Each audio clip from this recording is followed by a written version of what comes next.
specialize in music most people hate. Thanks for tuning in.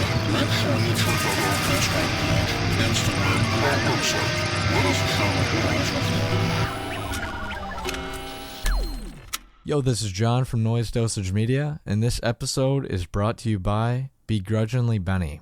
Interested in putting something horrific and grotesque on your next piece of merch? Benny is tucked away in the fiery depths of COVID quarantine, blasting the filthiest of old school death metal and drawing hideous creatures that he is waiting for you to adopt. Go over to Instagram and follow at BegrudginglyBenny and contact him if you would like some really weird original art for your band or label. Super professional, highly recommended. Okay, what's up? We are live, and I want to touch on the poster on the back. Tribulation, man. Oh, yeah. The Tribulation. I was like, which one? There's a lot of posters to touch on. Yeah, so I noticed that in your videos. I'm like, I wonder how you got into them, because I saw them at a concert that I do not remember which one I went to. That was just, I mean, they were, they're very much in my like favorite wheelhouse of black metal that kind of like sometimes that they step out of black metal a little bit and kind of can just do some rock as well. And yeah, I got to see them. It was weird. I don't know why they were in the venue they were in. I guess it was this small tour. It's always weird when a band comes over from Europe and they play in a room that like has a cap of like 200 people. But I saw them in this like 200 capacity venue in Toronto, the Garrison, which is a great venue. And I was just like, this is so sick, normally almost every metal band you have to see in these like massive venues. So it was cool getting to see like, especially a European band come over and play like a nice kind of cozy venue, have really, right there. And they're still doing, they're still coming out in full makeup and the whole nines for us. So, I think the coolest part about them is like they have those rock elements that make them sound not just like a black metal band. Yeah. Like they're more of like, in my opinion, okay, I could say their like structure is kind of like poppy in my opinion. Yeah. I mean, I listen to so much metal that like every day, it's just like constant. So when you can kind of get a little bit of that in there and kind of go for the, in our constant quest for heavy and extreme, we can forget to make records listenable sometimes. Right. And I mean, I love me an unlistenable record, but it's nice to break it up with someone that can kind of, understand like, maybe if we just do this, some more people listen to it and everybody will enjoy it. And, we'll get to not play 200-person venues. Right. Now, do you enjoy larger venues or smaller venues? I mean, I got to growing up in, I grew up in a major city, right? Toronto is a big city. So a lot of bands would come here and, you could get that smaller venue. I feel like if you grew up in a smaller town, a lot of times you just have that big venue, or if you're in a smaller venue, it's like a garbage band playing. So I got to see like a lot of really great bands in those kind of smaller venues. Punk was really big in Toronto when I was growing up. There was like this triple venue. It was this the building was called the Big Bop, and they had the Cathedral, the Reverb, and Holy Joe's, and it was actually in all ages. The first two floors were all ages as well. So it was this great tower to mecca that you got to go to. So I got used to seeing like bands just kind of right in my face. And yeah, I half the time, like, it's fun to go see some, Dragon Force or whatever, or Monomarth or these kind of, bands, but you see the venue and you're like, that's normally a club. Yeah. A club with like $20 beers. And you're like, oh man, come on. Yeah, no, that's true, man. The beer prices, it really ruins, in my opinion, that's a big portion of metal shows, man. Yeah. And I can't be telling people to sneak booze in there. That's a crime. I have to be a good example. Exactly. You can't sneak it in.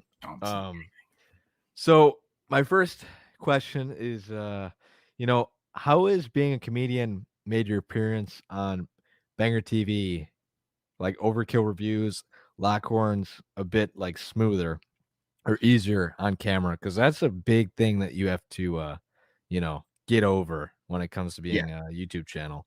Yeah, I mean, it definitely made it easier because at some point, I just, I'm used to performing in front of people and I want to get a laugh. So I think it's kind of made it my unique kind of wheelhouse is being able to do that. It was, at first there's a couple people behind the camera, there's a cameraman, there's a producer. And so for me, it was just like, well, this is just a small show. I've certainly done open mics with 2 audience members. I can do this. So I'm playing to them, not the actual camera. So it made it a really smooth transition. What was harder for me is with COVID, I haven't been filming them at home, and then I'm right.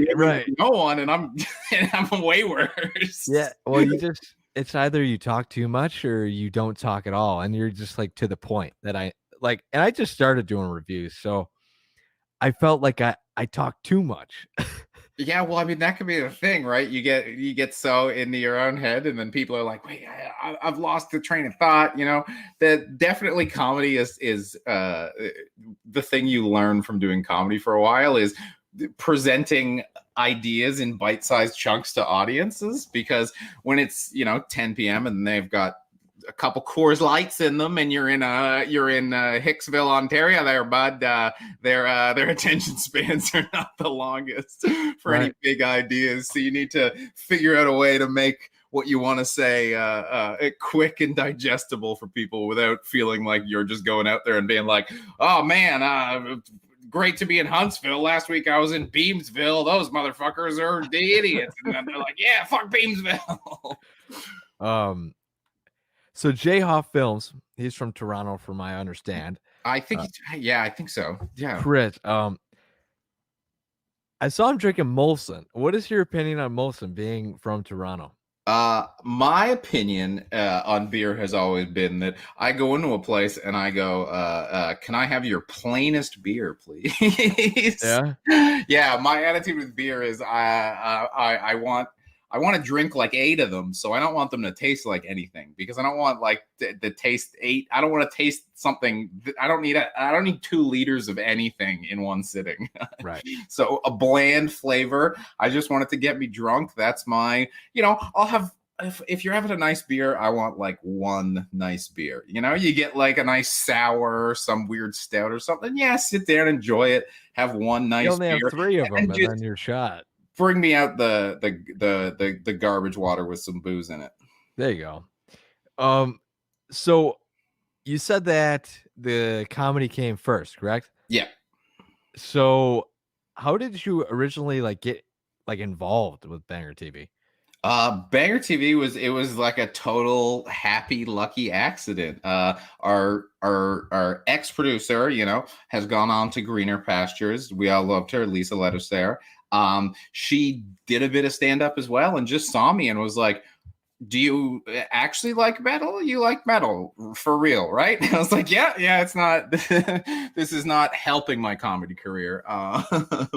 And she was like, "Oh, you should come on the channel sometime as a guest." And then I went on, and, they were just used to having like journalists and musicians and stuff on, and you put a comedian on, and I'm just fucking the chat. We were doing Lockhorns, and so I'm joking around with the chat and stuff. It's just a normal show for me, and it just clicked. And they brought me back for another one, and that clicked, and then another one, and then they're just like, just come on full time.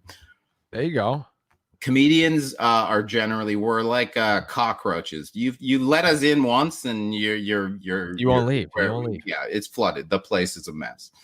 Now, are you guys working on another documentary?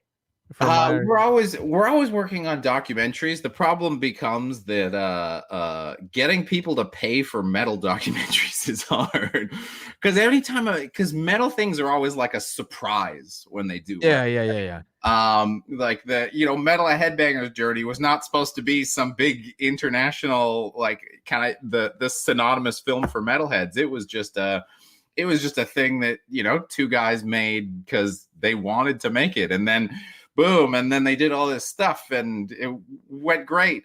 And Until the Light Takes Us, a bunch of people saw that because they got all fascinated with black metal. But I'm sure when that guy was trying to shop that around, being like, "Hey, it's a bunch of Norwegians, and some of them murdered each other, and some of them are white supremacists," everybody was like, "Oh no, get the hell out of my office!" Right. So we're currently doing one about Triumph, which is a Canadian classic rock band. So that's the rock space we've got going on. But we're always trying to find someone to give us money to do some more metal stuff. But it's hard, man. Yeah, People are metal terrified is of a metal. tough industry, man. Yeah, It's like, it doesn't make sense. It's just like no one has told these people that metalheads love to spend money. There's all this data, you know, Bandcamp, like the Spotify, I'll say like metal fans are the most loyal fans. They're the most willing to put down their money, and someone just hasn't gotten that memo to the head of blank pictures to be like, oh, okay, yeah, metalheads like to spend money on stuff. Cool. yeah, I think the most money that metal brings is freaking long sleeves. Oh, like, yeah, man, the long sleeves. Oh boy, I'm so happy. You know, as a Canadian, it's really nice to just in vinyl. Yeah, I got stacks of that over there. So could you name like a few things that you learned so far with being a part of this channel? Yeah, I mean, the thing, there's been a couple things. The one thing I learned that I found is really helpful is to try and figure out ways to, when you're reviewing, to tell people things, like avoid technical jargon.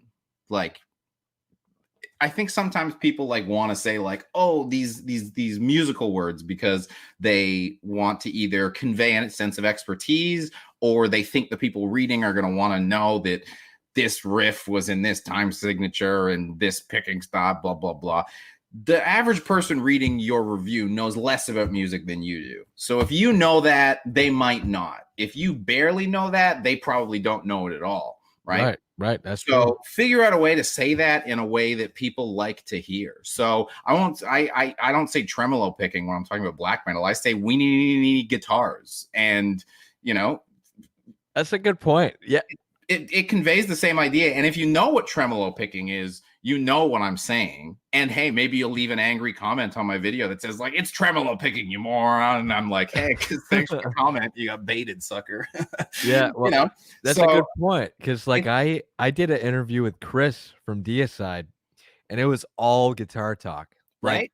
And one of my friends was like, I don't know what the hell you're talking about. Like, yeah, so there's certainly a market for that, but you gotta decide, am I like a tech talk review? Am I a tech talk channel, or am I am I a kind of layman talking to the average metal fan type of channel? You know, you got to kind of pick what your area of expertise is. If you are like, you know, a tech god, lean into it hard. Just make sure you kind of know, like, my thing is I'm funny, so I don't need to bring a bunch of tech knowledge to the table because people aren't watching me for tech knowledge. People are watching me for jokes. So jokes are what I bring. And you know, if I can choose between a piece of tech or a joke, I should pick the joke. But you know, like I said, if someone's, you know, there's a market for most things. It's just figure out how to be in that market, to kind of like figure out in comedy, it's finding your voice, right? It's right.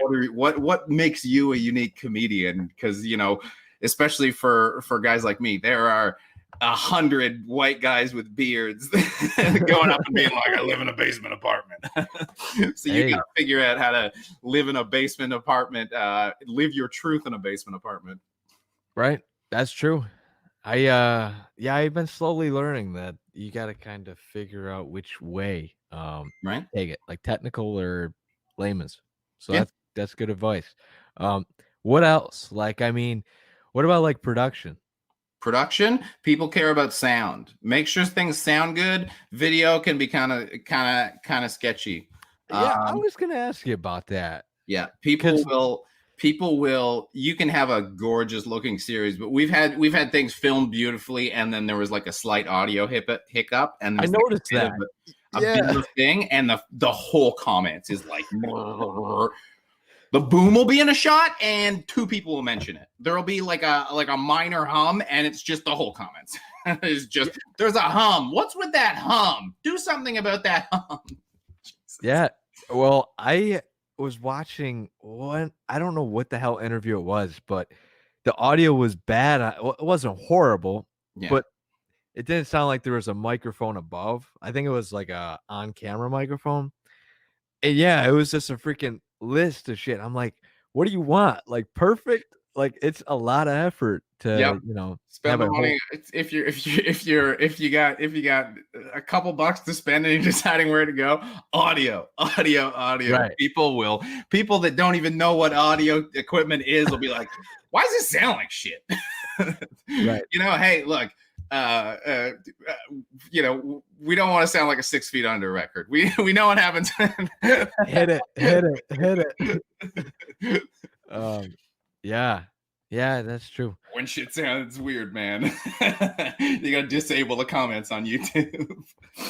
Now, what is your opinions on interviews like this? Because like I have the equipment. I got a 4K camera, but is it worth the effort to do all of that? No, I think it's just because for stuff like this, a lot of the times when I'm streaming, people are doing something else. Yeah, you're like background noise, basically. You're talking. They want to hear you talk, but they don't necessarily. Might want to look over, make sure it's presentable. But yeah, most people. Really, what's that interesting about what's going on? Like, I intentionally put all this crap on the walls around me so you at least have something to look at when I'm streaming, right? But really, you can look at us. You can check in on us once every 2 minutes, and it's fine. You know. Even with TV shows, like I was just working out, watching a TV show. I'm not 100% watching that TV show. I can hear it the whole time. These days, people could be on the tablet. Hell, they could be driving to work. Shit, Audio. That audio noted, because I'm gonna start like if I don't know what word I should use. When COVID is over, I want to start doing in-person stuff. Yeah. But now I noticed that Sam did a lot of the in-person stuff. Do you have any intentions on doing that in the future? Lisa had an opinion, and at first I was like, which was that reviewers and interviewers should be separate. And Okay. I never really thought about like why. And then I started meeting bands that I had reviewed, not necessarily the greatest, and I was like, holy hell, she's 100% right. I've done a couple interviews. I love doing interviews. I just like talking to people. But yeah, it's like if I do an interview and then 3 months later the record comes out, and then I'm like, this record sucks. I just talked to that guy. I'm a nice. I like to make fun of people, but I'm a nice guy, and I feel that. I like to have the distance between me and that's why I'm always making fun of the big bands, because A, I don't want to take food at anyone's mouth, and B, I don't have to worry as much about running in. I don't have to run. I don't worry about Disturbed being like, what the hell, bro? Dude, are you freaking kidding me? Yeah, that's one thing I've always been like, because I did like 6 reviews. Like I said, I'm just getting into video, and I'm like, do I want to release a review where I sound like a total dick? Like that, and it's like, I might not like the music, but do I want to release everything that makes me sound like I love everything I listen to? Exactly, right? Because you don't want to be you want to be a reviewer. You don't want to be a cheerleader. If every record's a 5 out of 5, it doesn't. The 5 out of 5s never matter. You gotta. And also, the longer you review, the more like dead you become inside. Where you're like, cool, another death metal record. Yep, yeah, you guys are. Yep, this sounds like death metal. Yep.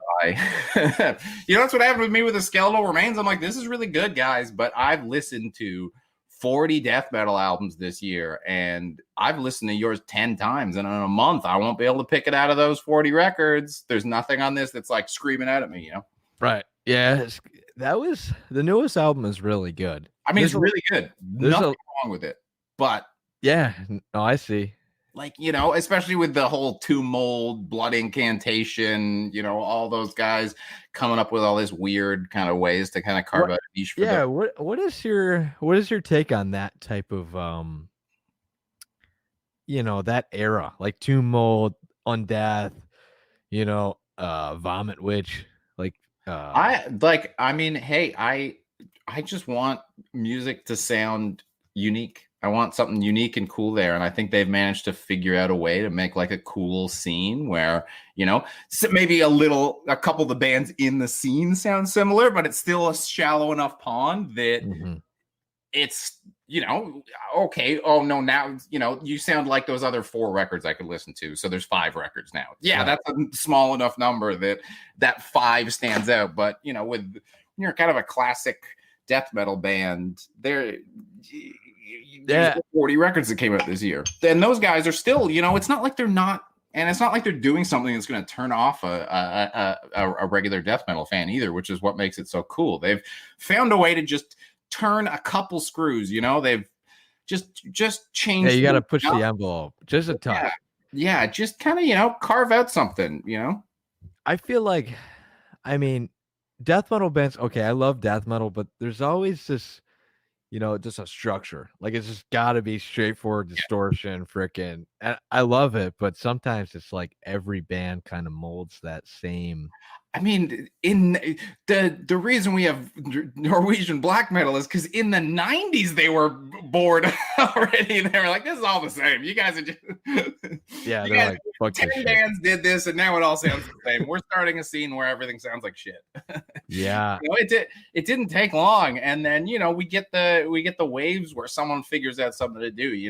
There was the first wave of death metal, and then suddenly they're an Ace Ventura Pet Detective, and then it took a couple of years, and then it was like, all right, cool, switch over. What was that, 94? Cannibal Corpse formed in like 88, so 6 years, and then you had At the Gates, we're like, okay, well, what about this sound? And it didn't hit initially, and there was a couple of years break, and then suddenly everybody's like, whoa, that's cool, yeah, put some melodic in there, and then suddenly it's like you just look at a logo and you're like, oh, Melodeath band, new Melodeath band.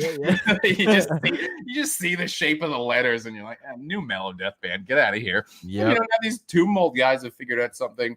They're kind of I think to be the head of the pyramid there. Fatted.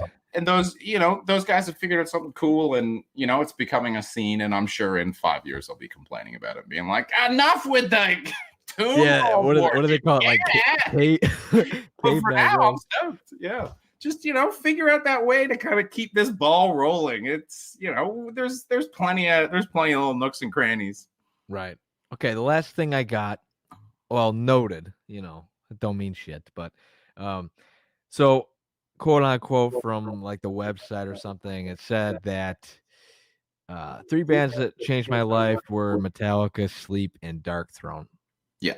And what stood out the most about those bands, and which albums did you listen to first?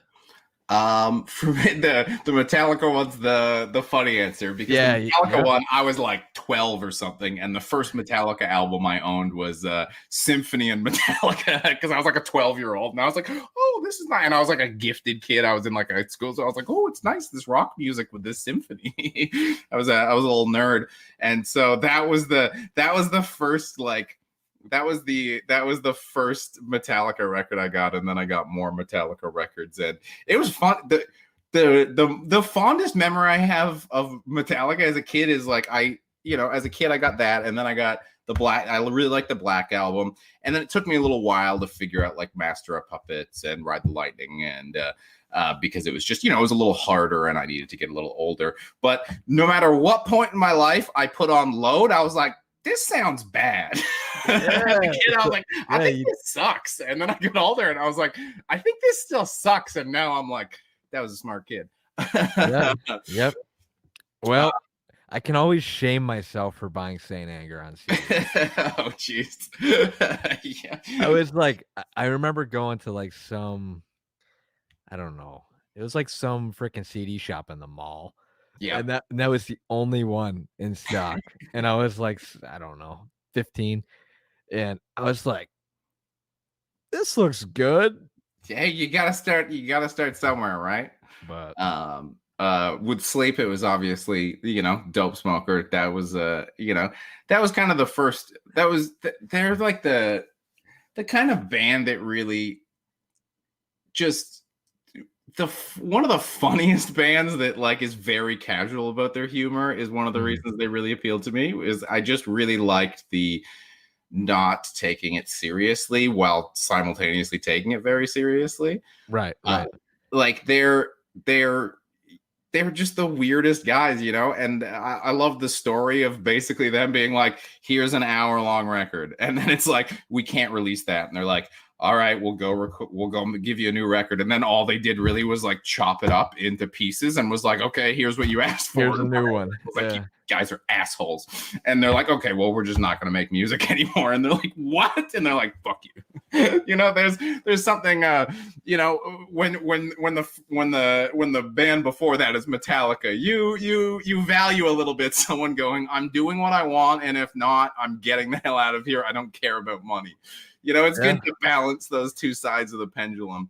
Yep. And then Dark Throne, you know, they're just it's like such a great band that's managed to stay so fresh throughout their lives, where it's Right. like, you know, you hear Fenris talk and he's always like, "Yeah, no, the band isn't going to sound like the band used to because I don't want to make music like that anymore because I don't listen to it anymore, so I'm making music for me." And Yeah. Yeah. you know, it's cool to see a band constantly reinvent themselves, you know, figure out ways to just, again, that kind of difference, you know, but without being like, all Dark Throne records sound like Dark Throne records, but, you know, now they're half a crust band, and you're like, sweet, yeah, you guys are doing great with Yeah, that. they're just switching genres and You stuff. figured out a great way to do that. And you know, it's you know, it's just a way to, I feel like if every artist sort of combined those three bands, it would be really good, because Right, and that's what I was gonna ask you. in If there. you could name a band that kind of did all that at once, who would it be? Did all that at once. You know what? Like Maiden kind of did all that at once, right? They like they carved out a unique sound. They never really betrayed themselves. They still progressed as a band. Same with Judas Priest. Both of them really, like, you know, they've had their ups and downs, but they've been minor, and they've managed to, you know, not loot, you know, be a massive financial success, just as long as you're still a band we can love. You know, it's not, I'm not mad at Metallica for making money. I'm mad at Metallica for how they made money. Yes, Lars. Right. Yeah. You know, so combining those three things, because there are certainly bands that need a little bit more Metallica in their head, because sometimes I email guys being like, "Hey, look, I've got a deadline coming up for a video next week. Your first track I've heard of your album sounds great. Can I get a promo copy?" And they're like, "Yeah, sure, I'll get that to you, man." And 2 days later, you're like, "Bro, just email me a promo copy." I'm not asking a lot. And they're like, "Oh yeah, sorry, I'll get on that for you." Yeah. I'm trying to move some units for you. Help me out. This isn't No. me being like, "Oh, I've got to critically review your album." It's being like, "Hey, your record sounds sweet. I'd like to include it in this thing where I just say these records. Oh, here's 5 records that are sweet." Yeah, I'll get back to you, man. Yeah, I get back to it. get a little of that Lars Ulrich in you. That little, you know. Oh, sweet. Yeah. How many views does the channel have? Okay, Yeah. cool. Yeah, now I'm paying attention. Yeah, I've only gotten that like 3 times. Like when they won't do the podcast without, like, the first question they ask is like, "How many views do you have? How many subscribers do you have?" I'm like, "I don't even want to talk to you anymore if that's what I care about." You know, like, do some research, man. I get it, but you know, I'm glad. Hey, you know, as long as if they're asking me that, but they're responding promptly, I'm okay with all of it. There you go. So you talk about doom a lot, Yeah. and you know, that's one genre. I was into it for a little bit, and then I grew out of it. You know, I was really into like Black Tomb. I don't know Yeah. if you, yeah, like them. Is there any bands like that that you would like recommend to me? Well, what I always tell for people that got kind of added doom, though, is just listen to Death Doom. It's Yeah. the best parts of both. Death Doom music is, you know, it's there's a lot of different stuff in it, but you know, hey, I'm the you know, president of the fan club. Do you listen to Hooded Menace? I do not. You gotta listen to Hooded Menace. They're, Okay, I'll check that out. Hooded Menace is my favorite band. I'm wearing hooded. Hey,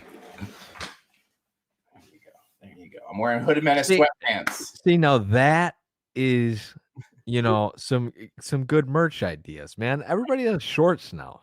Like, Gotta get yourself some pants. Sweatpants. The reason I was like, hey, is it all right if maybe I'm 5 minutes late for the podcast? Is I had just come from an appointment and I just needed to crank out a workout real quick. I was really jamming in my. No, it's all right. I've had a few where I'm like, shit, man. Give me a few. I gotta have some coffee.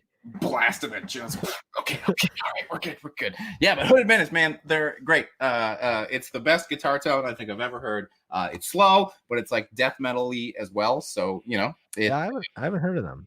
I watched that interview, not interview. I watched that the chart video. Yeah, it was very cool. I saw My Dying Bride and stuff. Yeah, that's a little more on the like gothic-y side. This is like none of that's in there really. The newest album had a bit more like kind of ethereal, doomy parts. But if you listen to Never Cross the Dead, it's just a slow death metal record, basically. It's so good. It's so good. I my favorite band. Easy. All right.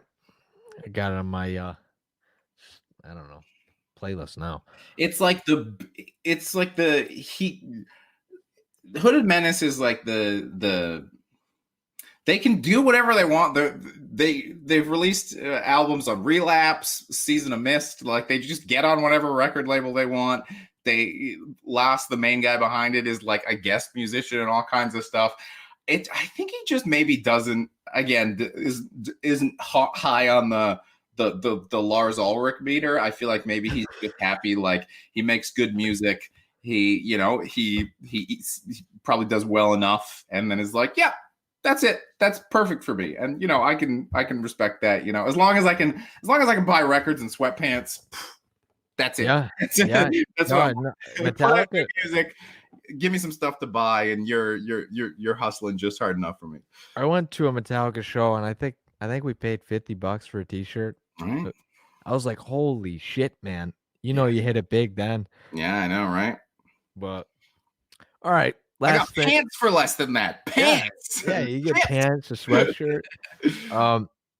Last thing is, being in the scene for a while, is there any like musicians you've ever met along the way you think I should talk to?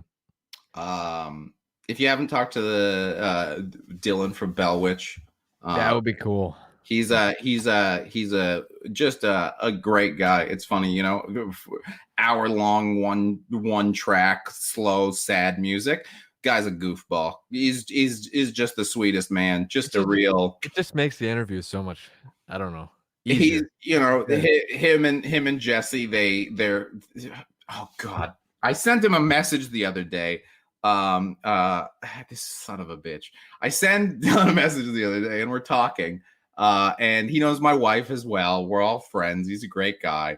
And he was like, oh, we were just talking for a bit. And he was like, oh, actually, I was thinking about you and Jackie the other day. I read a book that reminded me about you. And I was like, oh, what was the book? He was like, yeah, it was a book about anti-gravity. I couldn't put it down. And I was like, oh, what was the book about? And then like 2 seconds later, I was like, oh, fuck, God damn it. That's funny. You son of a bitch. That's the kind of guy he is. Yeah, I'll have to get a hold of them. So that would be definitely a recommendation. Athanar for Midnight's a really great guy too. I don't know if are they easy to get a hold of? Yeah. I mean, he dialed up the Lars Ulrich a little bit. We were talking, full circle. He was pretty casual before, and then he was like, you know what? People seem to like my band. I should probably hustle a little bit harder. So he told me he was like, this is the year I was going out getting things done. He got Midnight signed to Metal Blade, put in a record, a couple things, Yeah. So he's probably a little easier to get a hold of now. For sure. Yeah, that's one thing. Are you a musician yourself?